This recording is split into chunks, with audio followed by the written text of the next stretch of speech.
Hey everyone, welcome to today's video. Welcome to the Gamey Daddy channel. Thank you very much for tuning in. So today's video, we're going to be having a discussion, some sort of an informal tutorial on the legendary missions in Tom Clancy's The Division 2. Now, for those of you who know, these missions have been my bread and butter missions. I love playing them. I enjoy just running them weekly, getting to matchmake with agents. I haven't necessarily done a lot with my clan members because my timing is always usually when they're not online because of my schedule and all. But very soon I'm going to be running a lot more, hopefully, with the LCN clan on PlayStation. But what I've really noticed is, I've noticed just a few things. I guess I should put it that way. Is many players still are approaching legendary missions in a way that it doesn't necessarily allow for. Now, this is a little complex when I say this, because if you look at other missions in the game, yes, you can run those missions however you please. In many cases, you will come out successful. But the core design of the legendary missions is that this is pretty much the Dark Souls of the Division 2. It is in these missions, sorry to say, that they bring outlandish and over-the-top enemy AI behavior, enemy AI damage, enemy AI maneuvers, enemy AI, I would say, counter moves that will basically destroy you and your team. So everything that you may throw at the enemy NPCs, I think, in my opinion, they have the solution and they have all of the factors to deal with.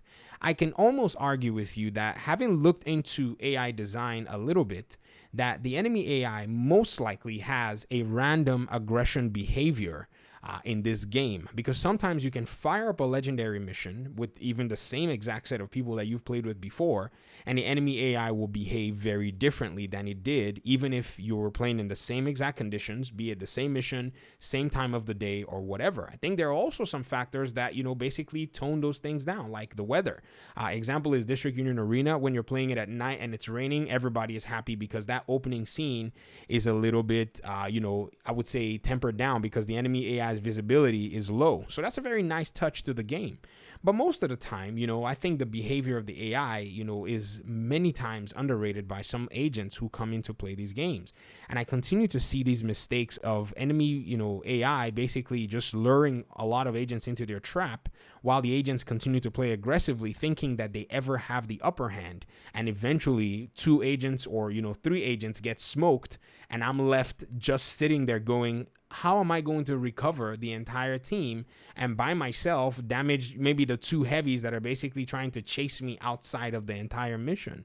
And so I think, to that effect, one thing is to continue to provide information and basically just, throw down some of the tips and some of the tricks that we use when we're running these missions.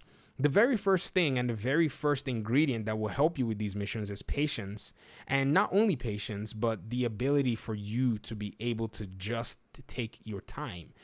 That's one thing. Just relax. Don't ever let yourself feel like you have the upper hand, because that is exactly what the AI is designed to make you feel like. Especially in some of the missions, they're designed to draw you into an area where they can circle you, or in a sense, grenade you, because their grenades can reach those areas, or probably use some of their equipment to deter you from being able to continue your assault, and then they can corner you and destroy you. That's a very, in-depth mechanic in the Division game. Some people don't necessarily know that. They just finished Warlords of New York, they fire up the game, or maybe they've been doing a lot of other heroic activities, but they don't understand that, this is an AI that the developers and designers have been working on for multiple years. So they've honed down the entire craft of making very annoying AI, and that's exactly what this game has. Another thing, too, is understanding the build requirements for this. You see, many agents in the community, sometimes, we will look and, see a build and think that that build is a one-size-fits-all. But the reality is, in legendary missions, you might find yourself in a position where you're going to be switching some things that have to do with your build. You may be approaching a room, you may be approaching a level or an encounter, and you may have to change perhaps one of your skills to a much more appropriate skill. Another thing too is, if you think your build is good and your teammates were to tell you, hey, your build may not necessarily work, try to at least, be understanding and listening. I went to a legendary mission one time, and this one dude was playing Capital Building and wanted to use their Hunter Fury brand set. And they kept saying, yeah, I need a team that plays, that basically plays according to my build.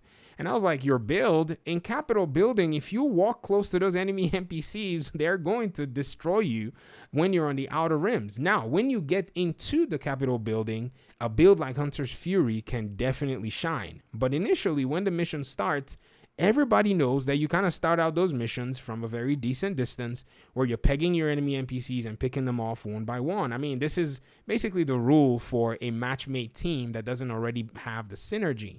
So these are some of the issues so far that we're seeing. And, there's a little frustration in this video, but I'm trying my best to at least lay out the cards so that, people who are new to this can basically pick up something.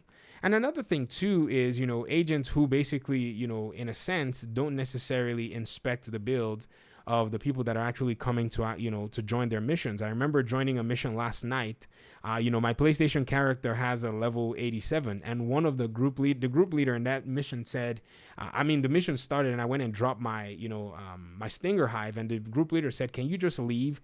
Because they thought I didn't know what I was doing. And then once my hive melted everybody around there, they were like, oh, maybe it's worth a try, but it was already too late. One of my clan members invited me, so I was like, well, I'd have stayed and basically slapped you in the face with some experience, but I gotta go because we want to play a raid. I didn't say that, I didn't reply that, but in my mind, I was like, wow, that's interesting that some people believe that shade level is pretty much the way to go. Beware, watch the players around you, and if you see that they're not playing, according to this, the experienced player patterns, then you can actually say, hey, would you like to try this in the most polite way? You're not trying to be a jerk, or you can actually just basically say, hey, this is the better way to go. We were in a mission the other day, Capitol building. This one guy kept rushing every time. I tried to tell him, yo, your approach is bad, but he didn't listen. I didn't say anything. He was a group leader, so we ended up carrying him throughout the mission. Me and another guy that had 1200 shade level, because he and the other new guy, both their shade levels were really low, but I just said, maybe they're new, they don't understand, and honestly, they don't want to listen. So after we carried them a little bit,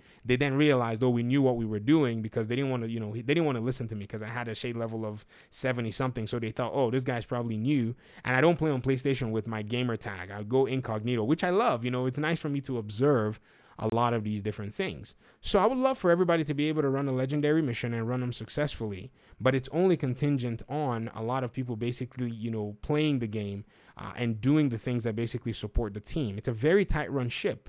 It really does stretch the 4 players that you have. If one person goes down from being reckless, and this is not a matter of saying, they were doing everything right, and sometimes the enemy NPCs will basically, they'll still disrupt you even if you're doing everything in quote the right way. You just have to exercise patience. You have to be able to understand that build patterns are necessary depending on the encounters, depending on the legendary missions. And if you have a build that doesn't seem to be suitable, you have to investigate why that build may not necessarily be suitable for your own play style, or even for the team dynamics that you're in. Sometimes you may have to play a healer because your team members may be doing everything right, but the enemy NPC sees that they're doing damage, and the enemy NPC start to focus them. You might need to keep somebody alive. Your major damage dealer, it might be your responsibility to make sure that they stay up and damaging. That might be your deal. So taking the time to make those changes and adjustments is something that I believe that comes with time and experience.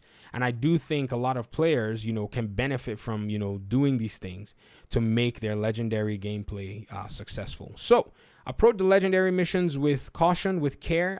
The nonchalance is not going to work. You're going to get yourself toasted, and you're going to waste your team's time. Hopefully you have a team that can carry you through, but if you've been playing recklessly and you've been successful, don't think that that's always going to be the case in match-made situations. This mode of this game is designed to basically toast you and basically remove that hubris from your body.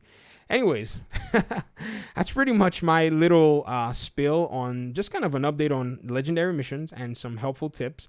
I hope if you're new and if you're looking forward to these, I hope it's been at least, I would say, insightful. But nonetheless, give it a try. You learn from making mistakes. That's usually how it is. But, the less mistakes you make, the more successful you are, and the better, a condition you set yourself in to learn. But I'll talk to you guys in another video. Let me hear your thoughts in the comment section about the legendaries and the approach that players are actually taking about it. So talk to y'all later. Peace out.